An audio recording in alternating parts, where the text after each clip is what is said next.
Sarjana Fisika kali ini akan mengulas sebuah film yang berjudul The Martian. The Martian, film ini diawali pada sebuah misi para kru astronot di sebuah planet Mars. Para astronot ini mendarat di Acidalia Planitia, sebuah tempat yang berada di planet Mars. Tujuan mereka adalah mengumpulkan beberapa sampel yang ada di Mars untuk diteliti. Pada saat beberapa astronot yang sedang mengambil sampel di luar ruangan, yaitu Mark Watney yang diperankan oleh Matt Damon dan teman-temannya, tiba-tiba mereka mendapatkan peringatan bahwasanya akan ada sebuah badai besar yang menghampiri mereka.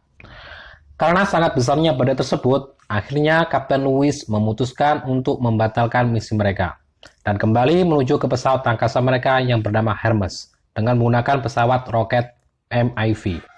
Scrub. Begin abort procedure. Let's wait it out. Prep emergency departure. Semua astronot akhirnya memutuskan untuk meninggalkan planet Mars dengan segera. Namun dalam perjalanan menuju ke roket MIV, ternyata badai sudah menghampiri mereka. Dengan keadaan yang gelap gulita, mereka berjalan menuju roket MIV. Sayangnya, astronot Mark Watney terkena hantaman sebuah antena besar, sehingga dia terpental jauh dan terpisah dari rombongan. Saat itu juga, Mark Watney langsung pingsan, sedangkan Kapten Lewis tetap berusaha mencari Mark Watney. Namun tetap tidak bisa menemukannya. Dan komunikasi ke Mark Watney pun terputus.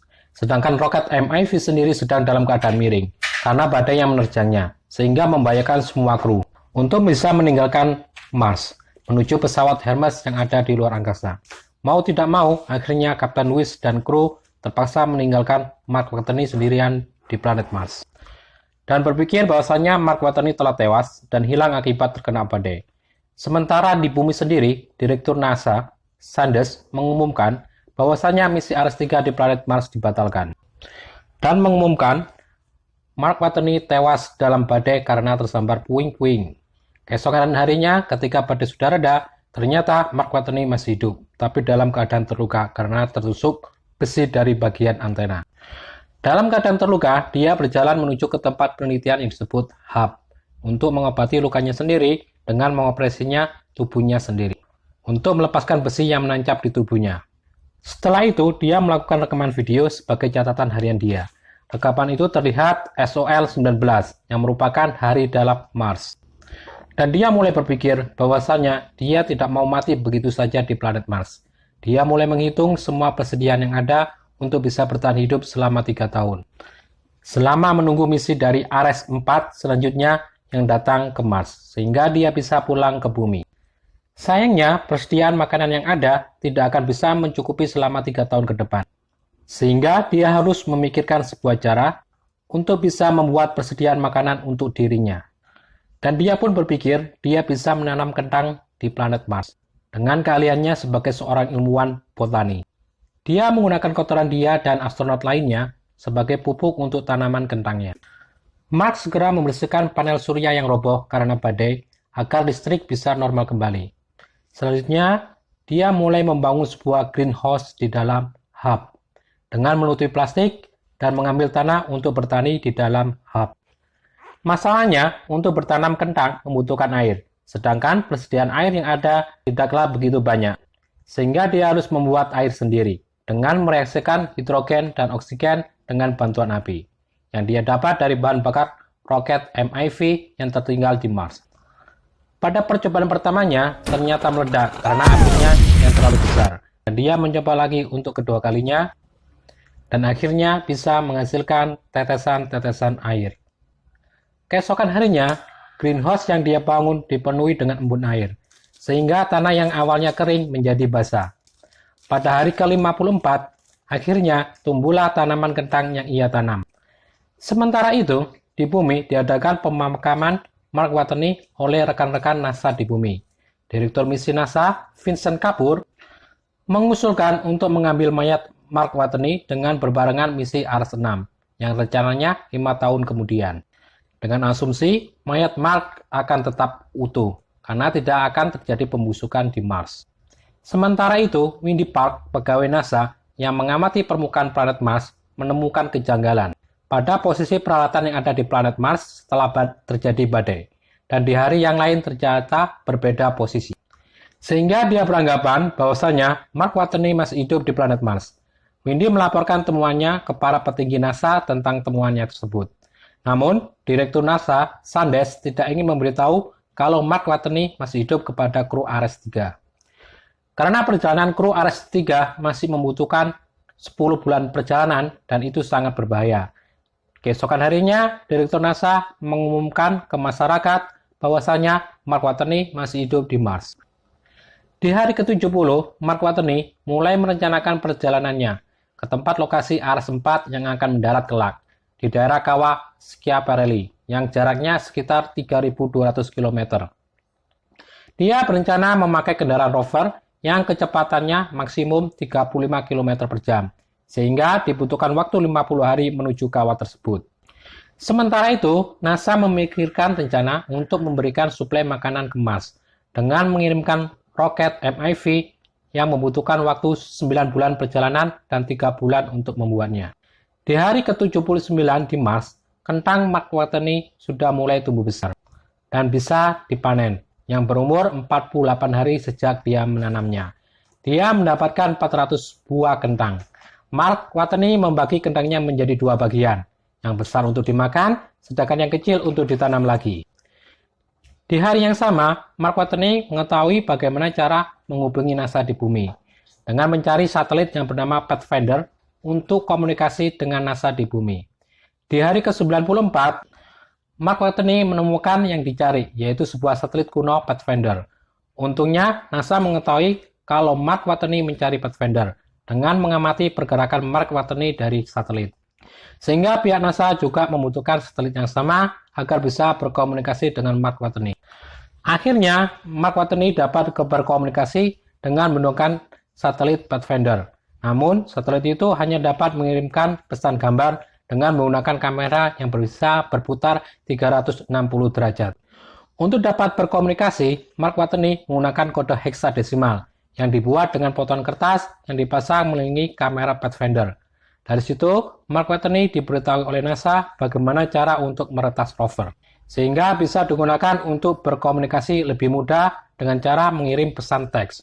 Di sisi lain, ada pegawai NASA yaitu Mitch yang mengabarkan kepada kru Ares-3 yang berada di pesawat angkasa Hermes kalau Mark Watney masih hidup.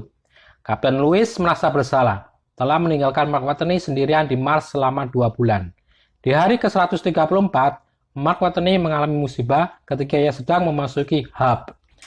Ternyata ada kebocoran sehingga tekanan udaranya berubah, yang mengakibatkan hubnya meledak dan menghancurkan seluruh tanaman kentang untuk persediaan makanannya selama menunggu penjemputan misi Ares-4. Baju astronotnya pun mengalami kebocoran sehingga oksigen yang dia butuhkan mulai menipis. Dan dia harus menutup helmnya yang pecah dengan lakban. Mark Watney menuju ke hub dan melihat seluruh tanamannya telah mati. Mark Watney tidak bisa menempati hub lagi karena telah rusak dan tidak ada oksigen di dalamnya. Sehingga dia berpindah ke rover dan memberitahu kejadian tersebut ke NASA. Sekarang, Mark Watney sudah bisa berkomunikasi dengan kru Ares-3. Di keesokan harinya, Mark Watney mulai memperbaiki hub yang rusak dengan cara menambal dengan plastik dan lakban. Kemudian, dia memeriksa persediaan makanannya yang tersisa cukup sampai berapa lama. Mark Watney harus menghemat makanannya sambil menunggu bantuan suplai makanan dari bumi. NASA pun segera melakukan peluncuran roket untuk suplai makanan menuju ke Mars. Namun, sayang terjadi bencana. Roket yang dikirimnya meledak di orbit bumi. Kabar itu membuat Mark Watney menjadi putus asa. Dengan bantuan roket Cina, akhirnya NASA memutuskan untuk menjemput Mark Watney dengan kru Ares-3 yang berada di pesawat Hermes untuk menuju ke Mars. Kru Ares-3 membutuhkan suplai makanan yang dikirim dari bumi. Mendengar kabar itu, Mark Watney merasa senang dan bersiap-siap menuju lokasi roket MIV yang bisa membuat dia keluar dari Mars menuju ke pesawat Hermes. Kru Ares-3 mendapatkan suplai makanan yang diluncurkan dari bumi dan melanjutkan perjalanannya menuju ke Mars. Di hari ke-461, Mark Watney bersiap meninggalkan hub dengan mengendarai rover. Di siang hari, Mark Watney melakukan pengisian baterai dan panel surya. Di malam hari, dia melakukan perjalanannya lagi dan dia lakukan berkali-kali. Di sisi lain, para insinyur NASA berpikir bahwasannya roket MIV akan susah untuk meninggalkan orbit Mars karena terlalu berat. maka harus dilakukan pembuangan beberapa komponen dari roket MIV. Untuk memperingan beban dari roket MIV, pada hari ke-538, akhirnya Mark Watney sampai ke roket MIV. Mark Watney melepaskan beberapa komponen dari roket MIV yang tidak diperlukan dan membuang beberapa barang di dalam roket MIV. Mark Watney menutup bagian atas roket dengan kain tebal. Sementara itu, pesawat Hermes pun sudah mendekati orbit Mars. Dan Mark Watney sudah siap untuk meluncur dengan roket MIV dengan dikendalikan secara otomatis dari pesawat Hermes. Namun sayangnya, pesawat Hermes belum begitu dekat dengan roket MIV yang di dalamnya ada Mark Watney. Sehingga pesawat Hermes harus segera dengan cepat mendekati roket MIV Mark Watney. Jika tidak, maka Mark Watney tidak akan bisa dijemput dan bisa hilang di luar angkasa. Untuk mempercepat pesawat Hermes, Kapten Lewis memutuskan untuk meledakkan bagian sisi dari pesawat Hermes untuk mendapatkan energi yang lebih, guna bisa lebih cepat mendekati roket MIV Mark Watney. Untuk menangkap Mark Watney, Kapten Lewis harus segera keluar dari pesawat Hermes dengan menggunakan baju astronot dan pendorong, dan tali panjang yang diikatkan ke baju astronot dengan pesawat Hermes. Di sisi lain, Mark Watney masih jauh dari Kapten Lewis, sehingga Mark Watney harus mendekatinya dengan cara melubangi baju astronotnya di bagian tangannya untuk mendapatkan daya dorong menuju Kapten Lewis. Dan akhirnya, Mark Watney dapat ditangkap oleh Kapten Lewis. Misi penyelamatan astronot Mark Watney pun berhasil, dan seluruh kru Ares-3 kembali ke bumi dengan selamat. Mark Watney di bumi mendapatkan tugas sebagai trainer di NASA untuk mempersiapkan para astronot yang akan berangkat ke luar angkasa agar bisa bertahan hidup di luar angkasa. Demikianlah alur cerita dari film The Martian. Terima kasih bagi Anda yang sudah menonton video saya, dan jangan lupa untuk subscribe, like, dan aktifkan notifikasinya. Sampai jumpa pada video saya selanjutnya. Assalamualaikum warahmatullahi wabarakatuh.